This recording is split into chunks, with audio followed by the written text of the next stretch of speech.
Hey, what's up? Right now, I'm going to tell you everything that I feel is wrong with Battlefront.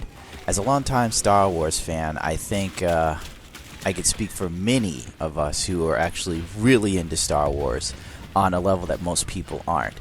And I will also talk about the things that are wrong with Star Wars Battlefront from a gameplay perspective. Let's start off with the things I can point out very easily and very well, because they're my area of expertise, believe it or not. Starting off with the Stormtroopers. If you've noticed, the E11 blaster on all boards is from Return of the Jedi. You could tell by the scope that was used. Believe it or not, the scope used on the E11 blasters was a tank scope.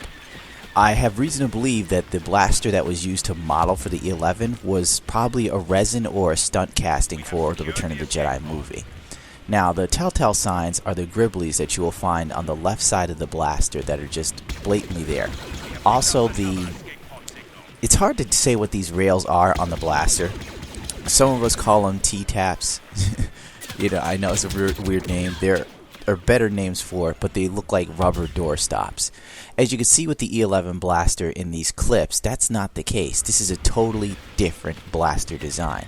Now, why am I taking umbrage with this? Well, for the simple fact of the matter that throughout the entire game, this is the blaster used by all the Stormtroopers, which creates a lot of inaccuracies in movie and Star Wars canon. Because on the Battle of Hoth, you'll find the snowtroopers using a Return of the Jedi blaster when the Battle of Hoth happened on the Empire Strikes Back, which is a totally different blaster. It's closer to the blaster used in A&H. Really, I don't know if I could blame DICE or EA for this, for the simple fact that Lucasfilms probably doesn't have all of their original stuff from the first films. You'll find that more private collectors tend to have these movie memorabilia parts because Lucasfilms really didn't care that much about preserving the history of it. I mean, they really didn't expect Star Wars to become what it became. You'll also find that the Stormtroopers themselves are fairly inconsistent in design. It's kind of confusing. If you look at the Stormtrooper, you'll find the helmet design is a mixture of Return of the Jedi with A&H on the back. You'll also find that the armor in and of itself is inconsistent. What do I mean by this? Well, the armor of the Stormtroopers was originally made for A New Hope, the first film. Then they had some of the armor left over, and they recasted it for the second film, Empire Strikes Back. By the time they did Return of the Jedi, they just recasted whatever they could to the point of where the Stormtroopers' armor really lacked detail. So they tried to add some extra stuff, like these sort of outlinings that go around the armor. Now, if you look at the Stormtroopers, you'll find that the helmet is a mixture between Return of the Jedi and Empire Strikes Back. The back cap is Empire Strikes Back. The front is Return of the Jedi. The soft features in the faceplate and the black design on the facial grill is one of the giveaways. And now I know what you're thinking. Wait, Empire Strikes Back also had a similar design. Not really. I'll have to pull out one of my old helmets. Another thing that you'll find, the armor in and of itself is inconsistent. The arms look like they're from either Empire Strikes Back or A&H. Or A New Hope, sorry. I keep, abbreviating. But the chest armor is Return of the Jedi, and the back armor is Return of the Jedi. Let's talk about the gloves here. This is the strange thing of the design with these troopers, because they really are a bastardization of 2 or 3 film designs. If you look at the gloves, they are too thin to be Return of the Jedi. It's like that weird in-between mark between Empire Strikes Back and Return of the Jedi design. At first glance, I thought it was the rubber design used for sandtroopers. After closer inspection and zooming in on it, I'm convinced that the hand plates are a little bit more akin to Empire Strikes Back than Return of the Jedi, which really confuses me about this overall design of the suit. The next thing that I find just over-the-top weird is the fact that these Stormtroopers on Drop Zone are supposed to be sandtroopers, but looking at their backpacks, the backpack is incorrect. It's completely inaccurate to a sandtrooper. Now, once again, like I said before, they will have character customization, I'm guessing. And, well, maybe you'll be able to pick an accurate sandtrooper backpack. I don't know. Right now, I don't know what the hell this is, but it's wrong. I can tell you that. Actually, let's dig a little further on the design of the Stormtrooper for Drop Zone. After further inspection, I noticed something that should have been right there in front of my face like a smoking gun. So obviously I could never be a detective. It took me this long to catch on to this. While looking at Sandtrooper armor, I missed a glaring thing that, one, Sandtroopers in my Sandtrooper suit obviously do not have the ab plate buttons. They don't. So I was sitting there and thinking to myself, what the hell could these bastards be designed off of? And then it hit me. The Stormtroopers / Sandtroopers on Drop Zone are modeled after the Desert Trooper armor that was used in the Star Wars Special Edition. Essentially, this is the character model for the most bastardized Sandtrooper ever. It was essentially Return of the Jedi armor that Lucasfilms had on tap. So they took it, threw some dirty paint on it, gave them Palderons, slapped together a bad backpack, and just added some extra film for the re-release of Star Wars. If you know anything about Star Wars, it's been re-released like 40,000 times.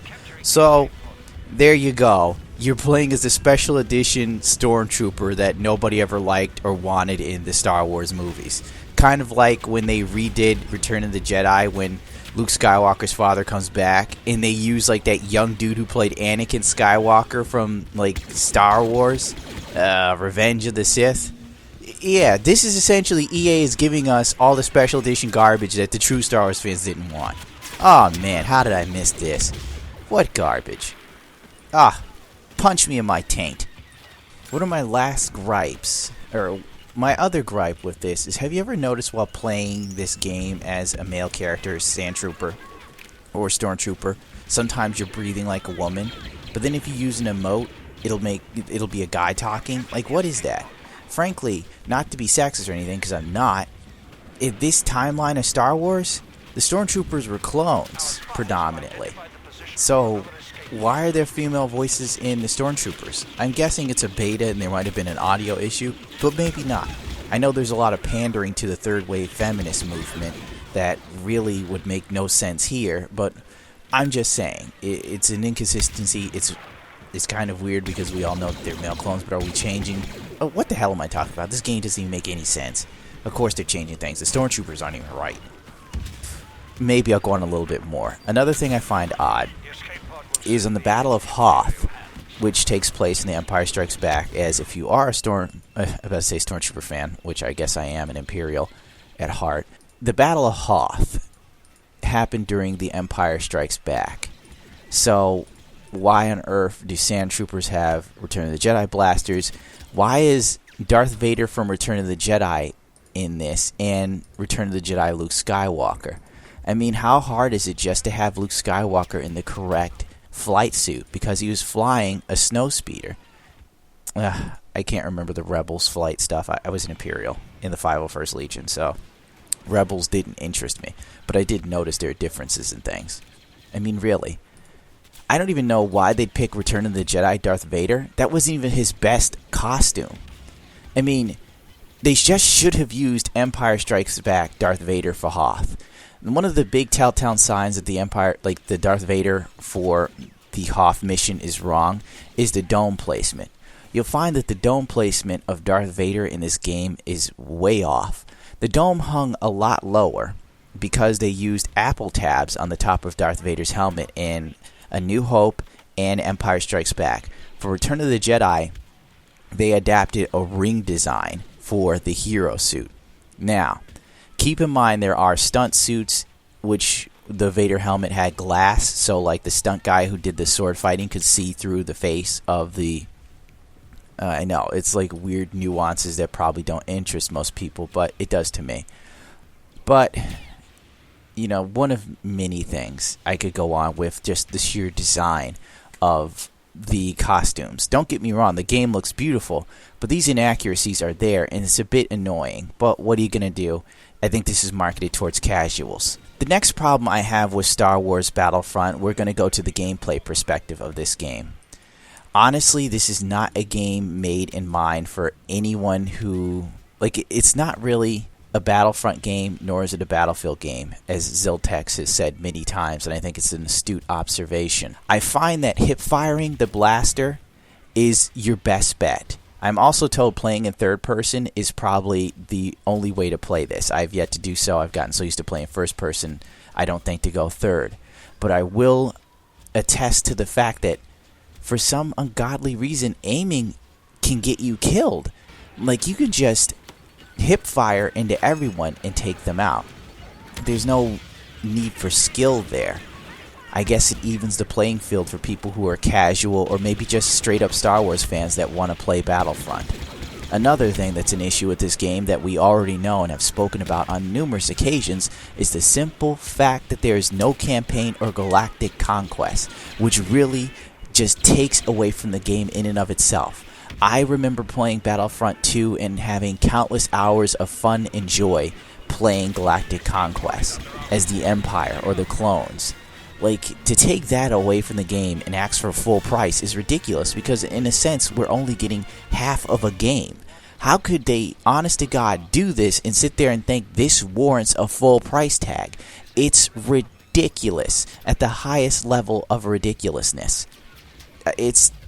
I'm just disgusted. Walker Assault.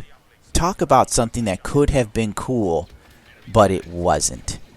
Walker Assault, where the walkers are pretty much on rails, is just disgusting. At least in Battlefront 2, the walkers could only go in one direction, but you had freedom to do as you pleased. You could step back, too. I mean, why would they take away the freedom to actually use a walker as you see fit? What is the point of that? It makes using a walker pointless. The next issue I'm having are the battle pickups. Why? The battle pickups are completely and utterly random. Completely random. You don't know what you're going to pick up or run into unless you've, like, only ones that are, like, clear is when the hero pickup. Like, you can see that one pretty easily, I think. All the rest of the pickups, you don't know what you're going to get. That and the jets, you know what those are. Maybe you don't need a fucking squad shield. Like, you see a walker coming, and it's not paying attention to you. You run to the battle pickup. Oh, great, I have a shield. I could have really used a rocket. Another disgusting inconsistency is the Jedis. Currently, like, Luke Skywalker can run up and take down a walker. You know, like, a Luke Skywalker jumping up and destroying a walker, or the chicken walker. You know, the little one on two legs, for those of you who don't know what the fuck I'm talking about. Like, that just makes no sense. At least in Battlefront 2, if you saw a Jedi coming and you were in a walker, you knew you could take him. One rocket shot and Luke Skywalker was done. I literally played this, saw Luke Skywalker jump in the air and then destroy a rocket. Another weird thing is the Jedis don't run fast in this. Like, the Jedis run at the same speed as you do, or a normal soldier, but then all of a sudden, a Jedi can jump 40 fucking feet in the air randomly and take down a walker. Like, what the fuck is that? I don't get it. Like, what the fuck were they thinking? The lack of classes is another issue of this game. It really is a huge, huge issue. Now, why is this an issue? Maybe you like the way they've done this. Let me tell you the big problem with this game mechanic. All you have to do, and in most games, like most Walker's Assaults I've noticed, a couple guys will get jetpacks, the sniper rifle, and then they will just jump on top of a high building and snipe people all day, annoyingly. You spawn, someone shoots you with the sniper rifle, and then they switch to the assault rifle and finish you off. This creates problems. Problems. This will lead to just... EA is going to have to fix this. They're going to have to patch it later. Watch. They're either going to nerf the gun or have to redesign the whole game mechanic like a year or two from now. Or maybe they won't even bother. But I'm serious here. When there were classes, there were limitations to your class. Like, if you were a shock trooper, you carried a shotgun and you had the jetpack, which meant you could get on a high place, but you can't jump on a high spot from far away and snipe people with a shotgun at their spawn point. It wouldn't work with that weapon.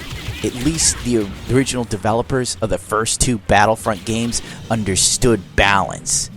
Something that I don't think EA and DICE have any clue what the fuck that is right now. They're too busy rushing this game out to make sure it meets the deadline with the Star Wars movie coming to maximize revenue in the first week or two of sales. That's all they care about. So they want this to appeal to as many people as possible without really caring about the consequences of the long-term game, because they really just want those first week sales. After that, they don't give a shit. Now, I'm not trying to be bitter or salty, whatever the fuck people want to call it. I'm just calling it like it is, really. I'm saying it like it is. This game is not the Star Wars game that most Battlefront fans have been waiting for.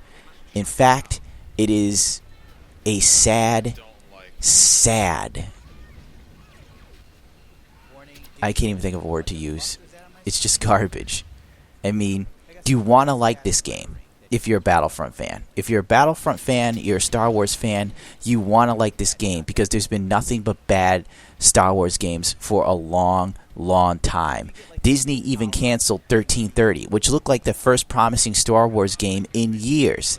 Then they turn around and tell us, oh, you guys are going to get Battlefront, though.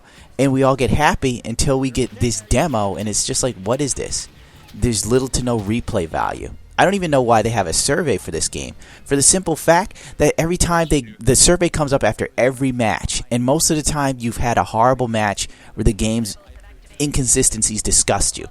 Yes, I will take part in the short survey. How likely is it that you will recommend this game to a friend? You're dropping down to a 3. It really does. Without a class system, this game is just, it's garbage. It really is. When everyone can use a jetpack and, you know, upgrades aren't earned and there aren't, like, classes specific to roles, people can pretty much abuse the system.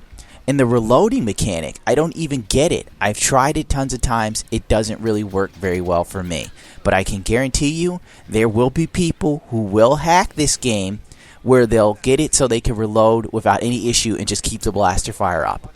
It's going to be a problem later. You can trust me on that. You can take that to the bank and cash it, because that will happen. I guarantee you. If you don't believe me, buy the game and then see the hacking on the blasters.